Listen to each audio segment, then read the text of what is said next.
Welcome Aryan smart IQ study point. दोस्तों, lockdown 5 का announce हो चुका है। जैसे कि आप लोग न्यूज़ में देखे भी होंगे कि लॉकडाउन 30 जून तक बढ़ा दी गई है। हालांकि उसमें कुछ सुविधा दी गई है, कुछ चीज़ें खोलने की इजाज़त दी गई है। खैर, उस चीज़ पे हम बात नहीं करेंगे। आज का मेरा जो टॉपिक है वो बिहार पे है कि बिहार को बर्बाद करने पे किसकी हाथ या किसने बिहार को बर्बाद किया। आज हम लोग उस टॉपिक पे बात करेंगे और अदर राज्य से कंपैरिजन करके आप लोगों को हम बताएंगे कि आज भी हमारा बिहार कितना पिछड़ा हुआ है। आज उसी मुद्दे पे हम बात करेंगे। वीडियो को शुरू करते हैं। वीडियो को शुरू करने से पहले आप लोगों से रिक्वेस्ट है कि आप लोग चैनल को सब्सक्राइब कर लीजिए और ज़्यादा से ज़्यादा ग्रुप में इसे शेयर करें ताकि दूसरों को भी पता चले कि क्या हो रहा है। तो आज हम लोग पहले एक झलक महाराष्ट्र में के बारे में जान लेते हैं और महाराष्ट्र का जिक्र कर लेते हैं। वो इसलिए भी ज़रूरी है क्योंकि जो महाराष्ट्र में 40 लाख यानी 40 लाख जो मजदूर फंसे हुए हैं, उसमें से तकरीबन 13 लाख मजदूर बिहार के फंसे हुए हैं महाराष्ट्र में। यानी जितना है उसका 35% है, यानी 35% है बिहार के मजदूर वहाँ फंसे हुए हैं। और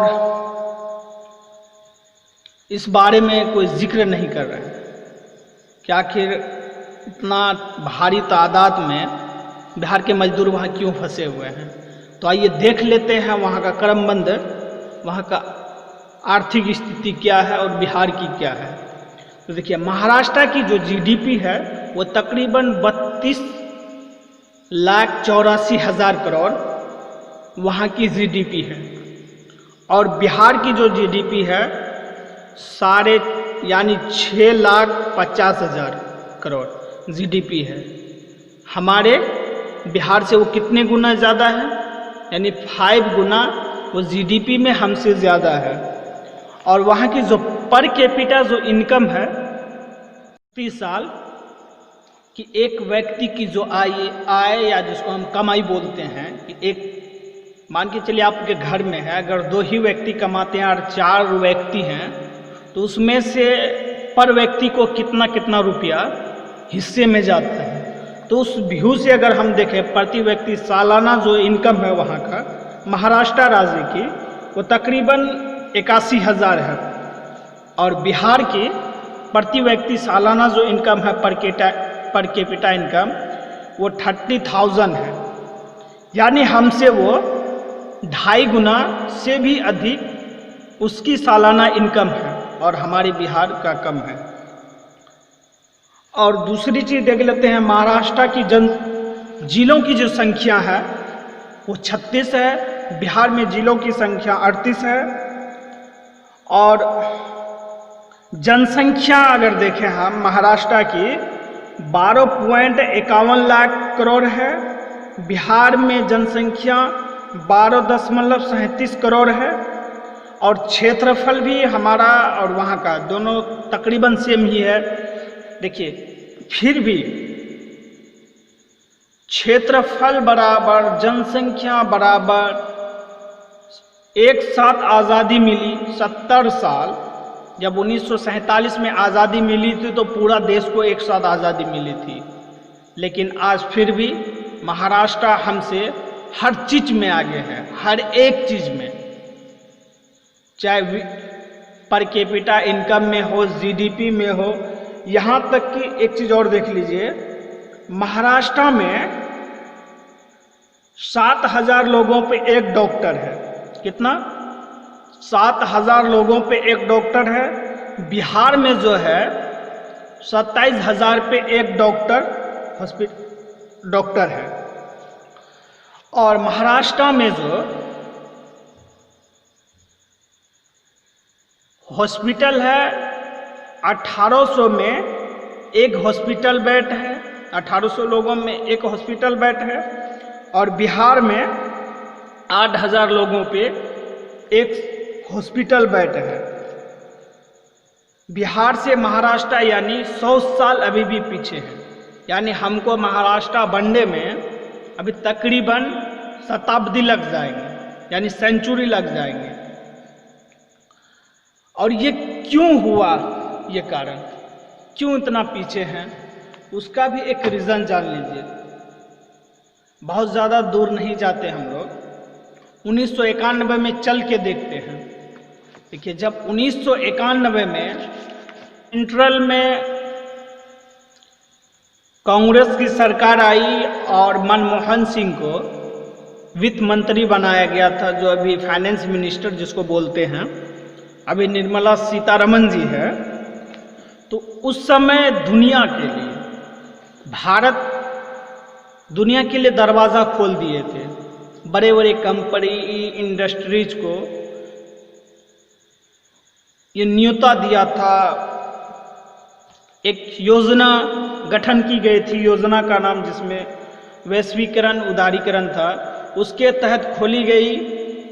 और तमाम राज्य इसके लिए अपॉर्चुनिटी दे रही थी विदेश की कंपनियां को, या जो इंडिया में जो खुद की कंपनी खोलना चाहती थी, तो उसको हर राज्य की सरकार उसको एक अपॉर्चुनिटी दे रहा था कि आप मेरे राज्य में आइए, हम आपको ज़मीन प्रोवाइड कराएंगे, माइग्रेंट वर्कर प्रोवाइड करवाएंगे, लेबर प्रोवाइड करवाएंगे। तो उस टाइम में हमारे बिहार में जो भी सरकार थे वो राजनीतिक कार्ड खेल रहे थे। अब खेलेंगे भी क्यों नहीं भाई। आज़ादी के 70 साल में हमने 40 सरकारों की गठन की, जिसमें 23 मुख्यमंत्री चुने। ये हाल थी उस समय हमारे बिहार में। और उसी समय 2005 में झारखंड अलग हो जाते हैं, जिससे कि बड़े बड़े कारखाने जहाँ की कोयला होते हैं वो अपना, जब नीतीश कुमार जी आए तो अलग कर लिया गया, उस राज्य को झारखंड बिहार से अलग कर दिया गया। वही राज्य जिसमें आप उस राज्य से ताल्लुक़ करते हैं जिसमें कि भ्रष्ट नेता उस समय थे। सबसे भ्रष्ट नेता की बात करते हैं जो सीएम बने थे, कर्पूरी ठाकुर को हम सीएम बनाते हैं, जो कि भ्रष्ट की सबसे ज़्यादा इसी को माना जाता है, जो कि एक योजना लाता है मैट्रिक विदाउट इंग्लिश। यानी आप हिंदी में परीक्षा दीजिए मैट्रिक का, इंग्लिश में उसकी कोई पेपर ही नहीं होगी। ऐसी सोच वाली हम सरकार की गठन किए। और फिर उसके बाद जगन्नाथ मिश्रा जैसे शख्स को हम सीएम बनाते हैं, जिसको कि लुटेरे की किंग कहा जाता है, जगन्नाथ मिश्रा को हम उसको सीएम बनाते हैं। उसके बाद के.बी. साहे को सीएम बनाते हैं, जिसको करप्शन किंग कहा जाता है, हम उसको मौका देते हैं और हम सरकार बनाते हैं।